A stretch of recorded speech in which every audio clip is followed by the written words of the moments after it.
We're going back today to the life of Joseph in the book of Genesis. We'll be talking about events in his life happening in chapter 43 at the close of that chapter and then into chapter 44. We are a ways into this study through the life of Joseph, and I want us to see today, I titled our study The Final Exam. I think you can understand where I'm going here with this as we get into it. I don't know if you remember back in high school or even college, the final exams were always a more stressful time than normal. Like regular tests were stressful enough, or they were for me, but the final exam was always a more stressful time. It carried a lot more weight. There was just a lot more about it. And it's just more stressful. And in this study, chapter 43 and chapter 44, chapter 44, I think especially, was a more stressful time on the brothers. They had been coming along and they'd had good days and bad days, and throughout this stretch of going to Egypt for food and talking with that one that they saw as the governor of the land, but really was their brother Joseph, unknowing to them. And everything that happened, they saw, everything that happened bad, put it that way, they always had in the back of their minds that it was judgment of God. Well, we're going to see that today, and we're going to see all that play out. And this is why I titled it that final exam. This is the final tests that Joseph puts his brothers through. They come through on this last one. But let's begin by looking at chapter 43, verses 31 through 34. We come to a point that they are back in Egypt again. They are, in the earlier part we covered last week, they were stressed that they were going to be imprisoned or found guilty of stealing, the first grain, but they brought the money back, and, all that was made good. Now we find ourselves in verse 31 that Joseph has ordered his servants, they are in, his brothers are in his house, and he has ordered his servants to set the table, if you will. He says here to set on bread, but he's meaning there put the food on the table, and the bread there is not just bread as we would think of it, but it's speaking in generality. He's talking about all the food that has been prepared, put that on the table so that we may eat is what the thought there is in that verse. Now, as we come down, we're not going to read these verses for the sake of time. I'm going to cover as much of this as I can. You can read it on your own. But as Joseph was seating the people there that were in his household, the servants were going to sit at one table. Joseph, as custom was, being the host, he would sit at the table by himself.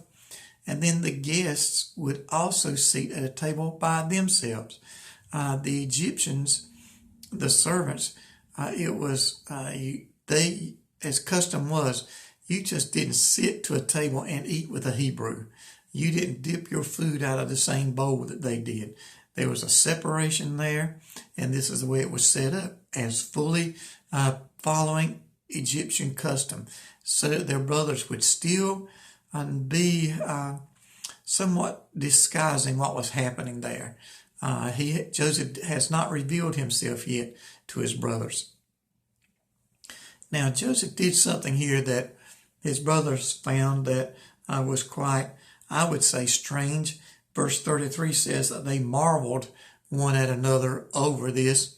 Joseph set his brothers, beginning with the oldest, all the way down to the youngest. Everyone in a proper birth order. And when they saw that, they thought it was quite strange, because who would know that? Joseph is revealing himself here slowly, pulling that mask off, or uncovering himself just a portion at the time, so slowly that his brothers haven't even thought about anything like that. They have so considered Joseph dead that they think there's no possibility that Joseph could be in the mix of all that's happening, because they are with the one that is the second leader in Egypt, therefore putting him the second leader in the world. I mean, there were other nations, but they weren't as strong as Egypt. So Egypt was the power of that day and of this time. And they marveled one and another when they realized what was happening there. But I want us to see in this that they were only merry temporarily. They were happy at this occasion. But remember what happiness is. Happiness depends on what is happening. And they are happy over this. They're marveling at it because everything's good. Look, they are at the governor's house. They are eating food. They are hungry. They've been on this long trip, and they're finally beginning to get some real food in them. This is a time of famine, and they've been traveling through that time, so they haven't eaten properly. And here they are set with a meal in front of them. They had to do nothing to get it. And we see here that they were marveled, they were happy over this. The latter verse 34 says, and they drank and were merry with him. God was working. Now, in Proverbs 14 and verse 12, says this, there is a way which seemeth right unto a man, but the end thereof are the ways of death. And this is Joseph's brothers. They've been seeing a way which was right unto them, but there was no gain in it. And they're living this. At the bottom of all that's happening here is that unconfessed sin in their life. There is that lie that they have been living for these past decades, and they've not really brought it out into the open and confessed it before God and before man. And they are happy over what is happening, but there's no real peace when you are living under the weight of sin. And these brothers, their happiness is short-lived. When we come down into chapter 44, we'll see there that Joseph commanded his steward to fill their sacks, just like last time, and put their money back inside. But in Benjamin's sack, you fill it with grain, put his money and a cup. This was a special cup, the divining cup, held by those in position. And it was something that they looked to help see the future. They thought it had special powers that way, those individuals. And Joseph said, put this cup in that sack. Very prestigious item here. Those things, from what I can read, were passed down from generation to generation. So they were very well thought of in the nation of Egypt. And they all departed there, and they were happy. They thought everything was good. They're on their way back home. They have Simeon with them. They have the grain that they went over. And hey, they have Benjamin with them. And all is good. No problems can happen. But they may have been happy, but they had no peace over it, because it wasn't long before Joseph sent his steward after them. And when he arrived there, there was soon fear struck in the hearts of the brothers. They heard the accusation.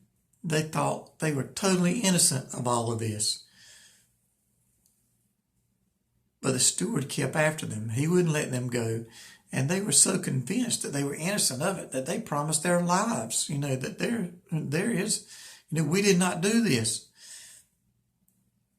And the steward, being wise and little knowing what maybe Joseph wanted, he brought those brothers back, because when they began to open the sacks, they started at the oldest, and his money was there. And then they went right down the line, and they found the money. And in Benjamin's sack, they found his money and that coveted cup. That cup with powers, where individuals were able to divine through. And that is a word they used, but it meant to prophesy or to see into the future. Now we know Joseph What Joseph saw into the future, he saw through the Holy Spirit of God. God revealed to him in those dreams that he explained what was happening. But he set this up to just put more pressure. Remember, the final exam has more pressure. This test has the most pressure in it of all the tests that they've gone through, because this brings them all back, and it brings Benjamin back. And they see something here. Maybe they think something that they're not going to be able to get out of. And they just, are taken back by this. And I want us to see now in about verse 16, that when they're back, and Joseph said unto them, verse 15, in chapter 44, what deed is this that ye have done? And wot ye not that such a man as I can certainly divine? He's saying, don't you know that I can divine? Telling them, look, you know that I can see the truth. I can see into the future. And then Judah again. Last week, Judah stood to his feet and he spoke to his father. And now he stands to his feet. I think we can say that the leadership of the family is changing now from Reuben, the oldest, to Judah. He is the one that is standing up and taking responsibility and really being what he should be about it. And Judah said in verse 16, what shall we say unto my Lord? What shall we speak? Or how shall we clear ourselves? God hath found out the iniquity of thy servants. Now, he's not talking about the iniquity here so much of what they're being accused of, because they're not guilty there. This was planted.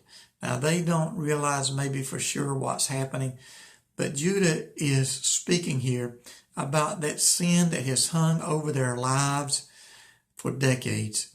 That sin of being jealous of Joseph back in chapter 37. The sin of not having brotherly love. And these are the two tests that we're talking about today. Jealousy and brotherly love. And he's confessing the fact here that they are guilty and that God has found it out, and God is holding them accountable for the sin that they did many years ago. They are under judgment. And he's saying here that all of this is happening because of what we did. We are my Lord's servants, both we and he also with whom the cup is found. So he's saying all of us are going to be your servants for this. We're not just going to hold one. This is for now. But Judah goes on down and he pleads before Joseph that he wants to stay and be the servant and be the one to stay in Egypt for the rest of his life and be the servant to Joseph, to Pharaoh. Whatever Joseph decides needs to be the punishment, Judah is holding himself up for that. He wants Benjamin and his brothers to go back to Canaan, to go back home. And especially he wants Benjamin to go back so that his father might live. You are witnessing here, when you read this and you study it and think upon it, you are witnessing a compassion through Judah. And all of these brothers, I believe, are in agreement to this. You're seeing a compassion on their part for Benjamin, for their father, and for the rest of the family. They want what's best for them, and they're offering themselves up to pay this sin debt, if you will, that Benjamin is being held for. Let me stand in his place, is what Judah is saying. Now therefore, verse 33, I pray thee, let thy servant abide instead of the lad, a bondman to my Lord, and let the lad go up with his brethren. For how shall I go up to my father, and the lad be not with me, lest peradventure I see the evil that shall come on my father? He's saying, look, hold me, I'll pay the price. Hold me responsible and let these go free. Judah is saying, I will pay the price. I will be the debt payer. Church, our Lord did the same thing for us. He stood up for us one day and he said, I will be the debt payer. I will be responsible. And we thank the Lord that he did. Church, God bless. Read ahead. I think this will bless your heart. You take care, and we'll talk again.